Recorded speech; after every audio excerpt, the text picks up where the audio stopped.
Sunbeds R Us by Barrie Mahoney.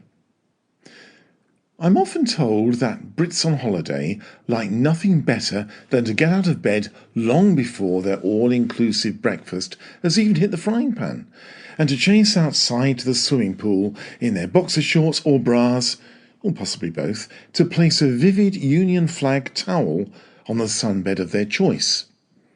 Now, it's even more exciting that there is a mad competitive dash with the Germans, with Brits gaining immense satisfaction if they reach their prized position first.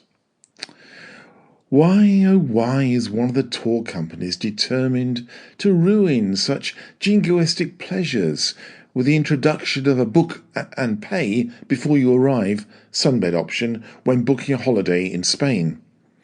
Potential holidaymakers can view a virtual image of their choice of sunbed, together with its ideal position close to the swimming pool, bar, or most importantly, the toilets, from their home before even stepping on the plane. Gone are those heady days of the mad dash before breakfast. One thing to be thankful for, I guess, is that Ryanair will not be overseeing the seating allocations. Just imagine it. The entire family split up and lost in various dark corners of the pool area.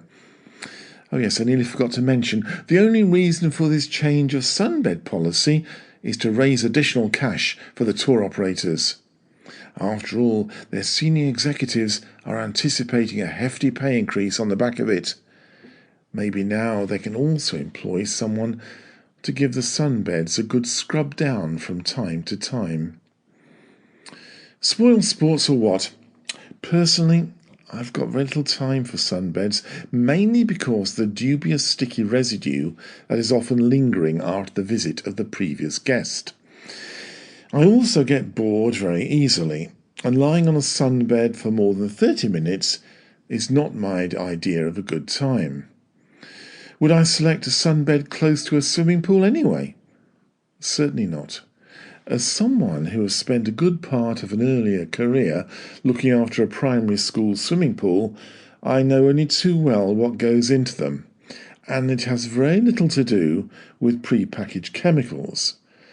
I shall never forget that heady perfume of a mixture of chlorine and urine, and as a result, I now do my utmost to avoid swimming pools of any kind. I also have a problem because of Madge and her family. Do you remember that television series, Benidorm? Or whenever I see a sunbed, I have a vision of that foul-speaking creature, Madge, and her apology of her family, all desperately trying to achieve the impossible by gaining both the skin of an elephant and an untreatable form of skin cancer in just 1 week's holiday in the sun.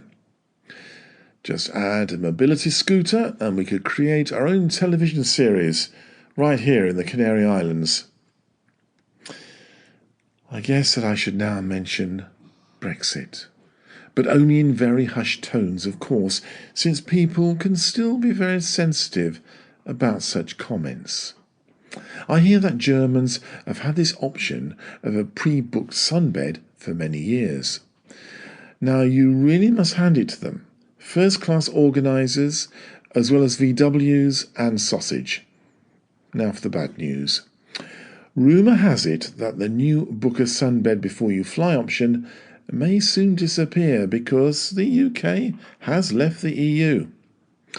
Reliable sources close to the centre of UK decision-making tell me that the Honourable Member of Parliament for the 18th century, Joseph Septimus Smog, is determined that this newly acquired right of expat sunbed reservation will never be taken away, and certainly never given up to the Germans. Let's wait and see.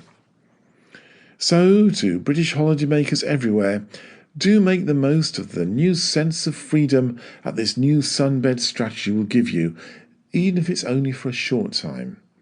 That dash outside in the early hours of the morning to casually throw a Union flag towel over your choice of sunbed with gay abandon could shortly be a thing of the past. Brits can now awake at a sensible time and enjoy their all-inclusive belly-busting breakfast in peace. You have been listening to Sunbeds R Us by Barrie Mahoney.